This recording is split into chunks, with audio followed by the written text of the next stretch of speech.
I solved a major problem for myself today, and I don't know how I didn't think of this sooner. Literally up until right now, I have been filming most of my videos sitting cross-legged on the ground in front of my window and using a box to put my camera on. And I don't know why I've been doing this. I have 2 tripods. Have I used those tripods? No. And today I remembered that I have 2 tripods and that I should probably use those tripods. And I actually have a poof that I can sit on in my office, and I don't even have to rearrange any furniture, and then this way my legs won't fall asleep. So cheers to problem solving. That is not the point of this video though. I just feel like I need to put a disclaimer out here that now finally my legs will not be falling asleep while I'm filming videos. You live and you learn. Today's video is actually about sales pipelines, and specifically sales pipelines for freelancers, setting one up for your freelance or service-based business. I find that sometimes new freelancers and service providers feel totally overwhelmed by the idea of a sales pipeline, and so then they kind of ignore it, right? Like they don't systemize or automate any of this process, and then they're stuck thinking, where do I get clients? How do I find clients? Where am I going to get money coming in for this business? Having a clear, streamlined, consistent, cohesive sales pipeline that can run on autopilot in the background while you're working on your business or in your business, that is just like game changing. And that's why I want to talk about a few must-haves for your sales pipeline if you are a freelancer or a service provider. Specifically, things that you can do like today. Like you can implement this stuff immediately in order to set up something that is simple and easy and just feels really good for your business and saves a ton of time for you, because instead of you worrying about where your sales are going to come from, all you need to do is worry about filling the top of that pipeline.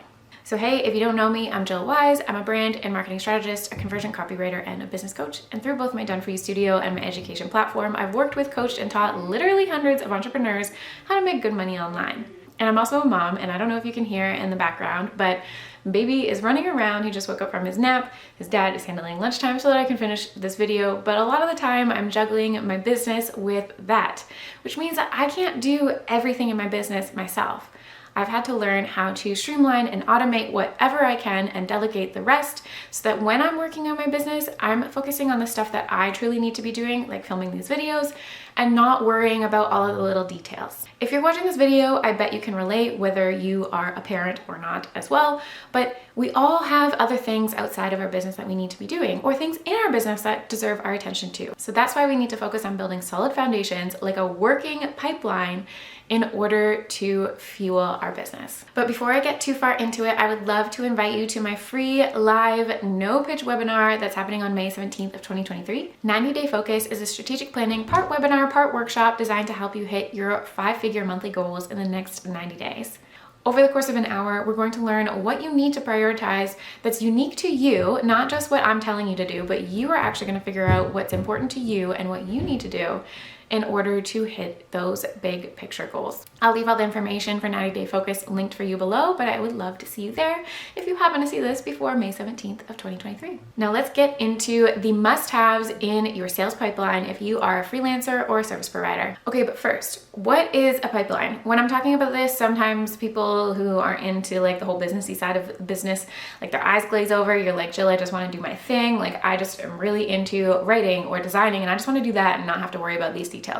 I get it, but I promise you that your sales pipeline does not need to be super complicated. You don't need to build out this massive funnel, and you don't need to do anything that you don't want to do. And you don't need to do anything that doesn't really align. But you do need to have some kind of simple flow in place for leads to follow from when they first find you, actually discovering you, onto your calendar for some kind of discovery process, and then moving through the flow to become a booked client. So when we think of it as super simple, then you don't need to have all of these convoluted steps. So the first thing that every freelancer or service provider needs in their sales pipeline is a strategic and highly converting website. Your website needs to be user-friendly, and it needs to have a really clear value proposition, and it needs to help guide the reader through your website from your homepage over to your offers and then onto your contact form. So many people skip this step because creating a website is hard. I get it, I've been there. My website in the early days was literally just a blog, like do as I say, not as I do. But if you don't have this, then you don't have like a home base on the internet, right? Like you don't have anywhere to send leads to. You don't have anything that's going to be really working for you. Often when people skip the website stage, they're stuck cold pitching for work.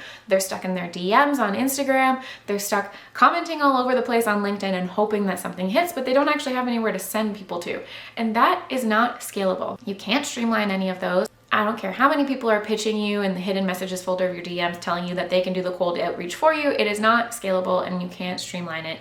You need to have a home base on the internet that you own, and that is your website. The other thing is that when you have this website, you get to control everything that's on there and what people see and when, because you get to decide what that flow is through the website. Where do you want them to click next? You get to call all the shots, and it's amazing. And this is how you can build a really highly functioning, high converting part of your sales pipeline. Like if you make your website the main piece of this, which leads me to the next must-have feature of your sales pipeline, and that is a contact form that actually converts. And by this, I mean that it needs to be targeted towards your ideal clients. It needs to be able to filter out anyone who is not qualified and encourage the ones who are qualified to fill out the form and get into your inbox. There are specific questions that you can ask on this form.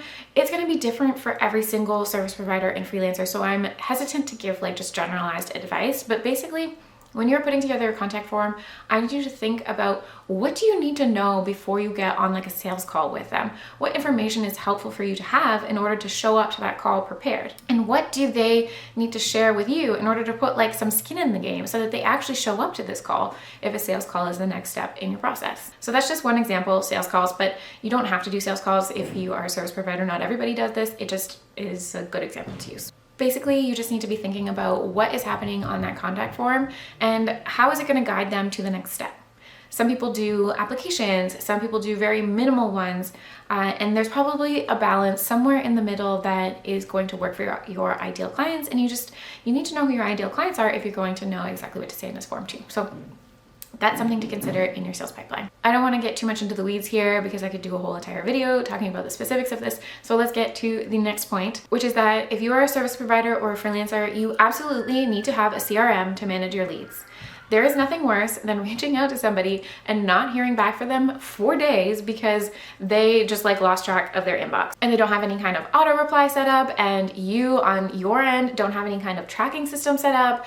So people are coming into your inbox and maybe you have absolutely no idea what's going on with them or where they're at, and it's really hard to keep track of, right? So you need to have a CRM that just collects all of those people and organizes them for you. My favorite one to use is Dubsado. I talk about this all the time. I actually have some videos about how I use Dubsado to save time in my business, and I can link that for you too. But whatever one you choose, you need to just choose one basically and make sure you're taking the time to use it to its full capability, because honestly, like if you use something like Dubsado, it saves me hours of time each week by following up with leads and following up on invoices, sending invoices, moving them through workflows, sending canned emails along the way, so that even if we are doing something that's custom at a certain step, there's placeholders and templates and that kind of thing to use on the back end so we can streamline literally everything, whether it's automated or not. So you absolutely need to have a CRM in place. And this is especially helpful if your lead time, like if the lead process is a little bit longer, because then you can keep track of like, okay, this person is new and this person, I've done a sales call with them, but I need some more information before I can send a proposal, or this person, I'm waiting on them to sign, stuff like that. And just having a place to hold all of this information is so helpful. 10 out of 10 recommend getting this into your sales pipeline. And then the next step in the process is that you need to actually have an onboarding process in order to streamline your business. Now, I consider onboarding as part of the lead inquiry process because it's like getting a new client set up. It's their first entry into your world, and it all needs to be cohesive and consistent and on brand. And the onboarding process, I think, actually starts with sending the proposal and the contract and that first invoice. So if you don't have a process for this, then it might just be kind of all over the place, right? Like maybe you do a sales call and then you're like, okay, I don't really know what the next step is. I don't know if they want me to send them anything. I don't know what they're waiting on. I don't know when they're available, because you don't have that process in place to know what your next steps are. You have to think about everything, and then you're recreating the wheel every single time. And then what your clients see on the outside is a lack of certainty. You're not taking charge. So then they're like, maybe I'm not so sure about this. I don't really know what my next steps are. Or on the other hand, maybe you do have a process, but it's kind of all over the place. So you get off a sales call and then you're sending them a bunch of emails, and one has a proposal, one has a contract, one has an invoice, and they're just getting inundated with all of the things in their inbox all at once.